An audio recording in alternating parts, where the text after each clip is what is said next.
When San Diego had the idea of putting on the exposition, they wanted to make it an international exposition, but San Francisco was competing with us for the 1915 Expo.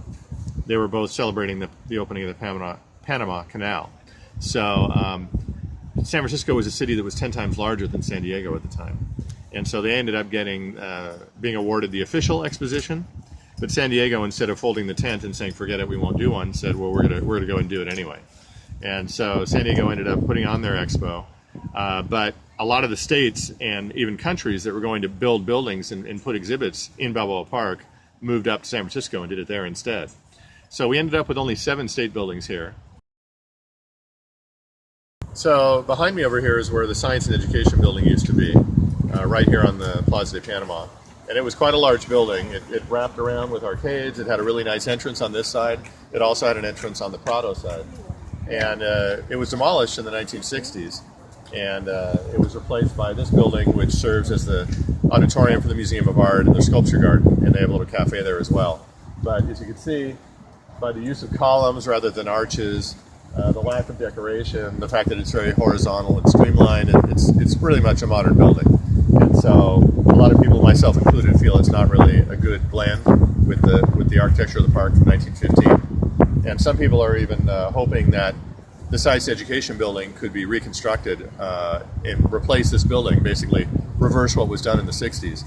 And the good news about that possibility is not only are there a lot of great photos of the original building, but the original drawings are down at the downtown library, so which I've had a chance to see. And they're beautiful drawings. They show the whole set, and they could easily reconstruct it, make it look just like it did in 1915. So now we're in front of what is now the Timken Museum, but this used to be the place for the Home Economy building, which was another 1915 Expo building. This was the second building that was demolished in the 60s for an art museum. And the Home Economy building was kind of a sister building to the House of Hospitality, which has survived and been reconstructed to be permanent. But they both had towers that kind of flanked the Prado. They had really ornate facades. They were both unique, though. They were different. Unfortunately, the style of the time, so they decided to build a very modernist building in its place. I really like this building as an architect. It's a very well-done modern building. It's got a lot of nice decoration, use of stone and wrought iron. But it's the right building in the wrong place. So this is a reproduction of a map from 1915, which shows the entire exposition grounds. Here's the Cabrillo Bridge. We were just in the Plaza de Panama. You see there's the Science and Education building, the Home Economy building that are gone. But we just walked down here, and we walked next to the Organ Pavilion. And now we're in this little area here, which was the State Buildings Plaza, they called it. And so we had Kansas, we had Utah, we had Washington, New Mexico, and Montana. Those are the only 5 states that were in this area. The only survivors are the Kansas State Building, which is now the House of Italy, and the Hall of Nations building. And then we have the New Mexico building, which is right over here, which is now the Balboa Park Club. And so that's where they have a lot of events, and they expanded it in 1935. But all the international cottages here were added 20 years after this exposition, and they aren't indicated on the map. So they actually tore down some of these buildings. So the Utah State Building and the Montana State Building probably came down right around 1916, 1917, so very early on.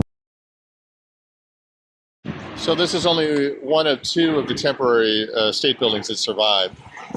One was New Mexico, and this is the Kansas State Building.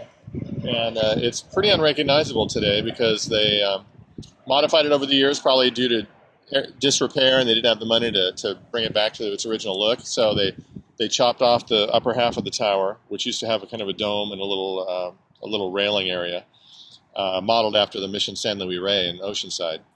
And they also filled in a lot of the arches, especially on the right side here, because they created a House of Italy when they expanded international cottages. So it's not really recognizable anymore, especially with the name Kansas also removed from it.